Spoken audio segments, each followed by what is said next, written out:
Good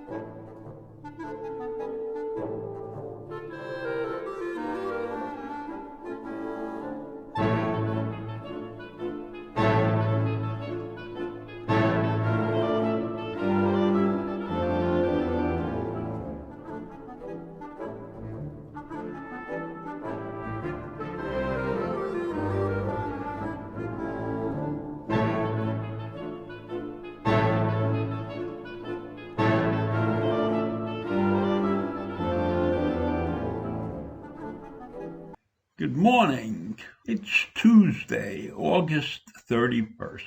And the other day, the Supreme Court decided to allow evictions to resume. It has overturned the moratorium on evicting people during the pandemic. The ban on evictions, which was a 2-month order, was issued by the CDC per President Biden's request. The pause covered parts of the United States that are experiencing what the CDC called substantial and high spread of coronavirus.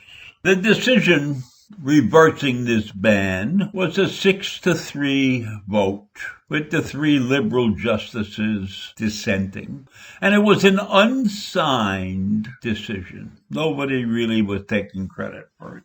And the basis for overturning the CDC's ban was that the majority of the court felt that the CDC exceeded its authority with the temporary ban. The CDC apparently relied on a decades-old statute that authorizes it to implement measures like fumigation and pest extermination.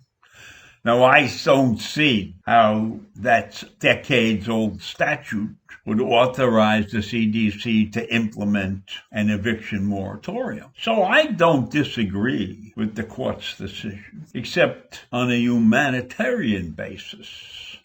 But then, if you look at the big picture, you can understand why this eviction moratorium has failed the people it was attempting to help. Jen Psaki, the White House secretary, said the administration was disappointed by the decision. Said that families will face a painful impact of eviction, and communities across the country will be greatly affected. This will be causing a greater risk of exposure to COVID-19. Now, you gotta feel sorry for the other side of the coin, too, for the small landlords who are not getting anything and whose rent is not being paid. I mean, they are in business.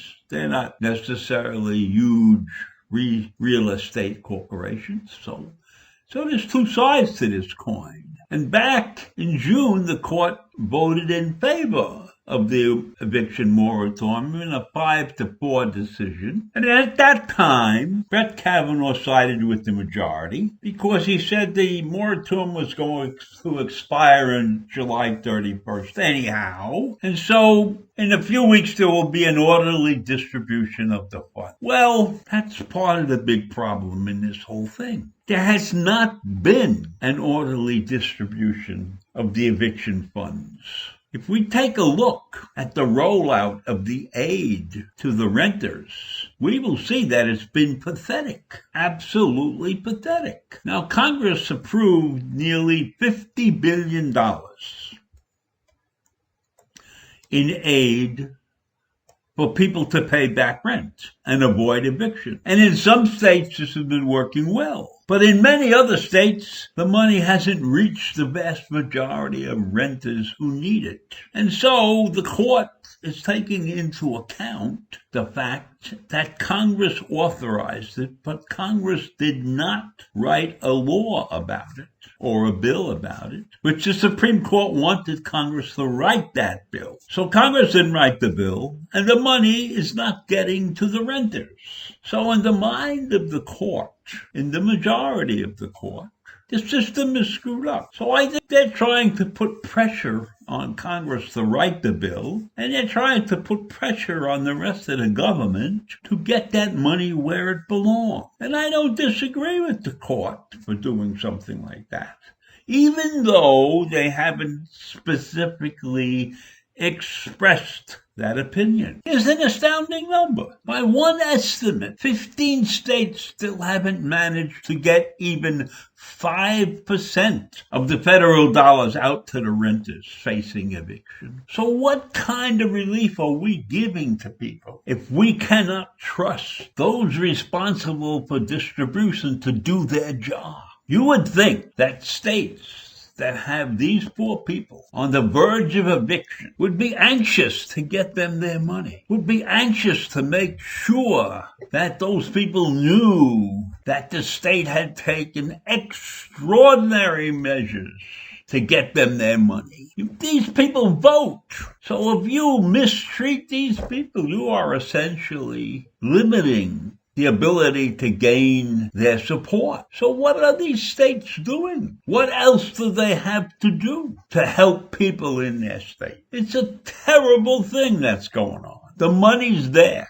It's sitting there. Go to those who are about to be evicted, and the state screws up. 15 states screw up. Not one bad state, 15 bad states. Do those states have so much to do that they can't take the time to take care of their people? This coin is that in those states, COVID is running at a higher rate than in many of the states that have taken care of their renters who are faced with eviction. So not only are these people being deprived, and the landlords are being deprived, but they are being put in position to get this infection. Because that's what's called killing two birds with one stone. But in this case, they're really killing people, or at least causing them to end up in a hospital.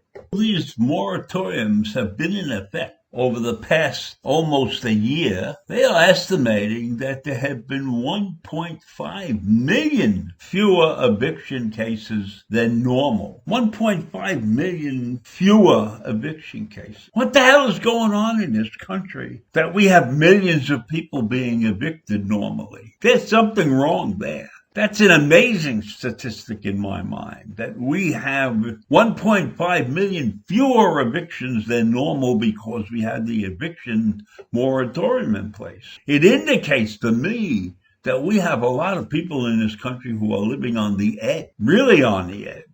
Because, you can get food stamps, but you can't get rent money. That's an extraordinary number of families that need help. And the states that they live in are not providing that help. So what the hell are they doing? What are they doing in this emergency situation? I don't know, but it's pretty bad. And most of those states have low vaccination rates. And so Delta is on the increase in those states. It seems to me that the states where they need the eviction protection are in the poorer states, which also have the lowest vaccination rate. So it's a lose-lose situation. And it's something that we have to get our hands and our minds wrapped around. So that's all I have to say today. This is a screw up in 3 or 4 different ways. And I don't know if it's going to get any better sooner. So I leave you with that, and I'll see you in the morning. Bye.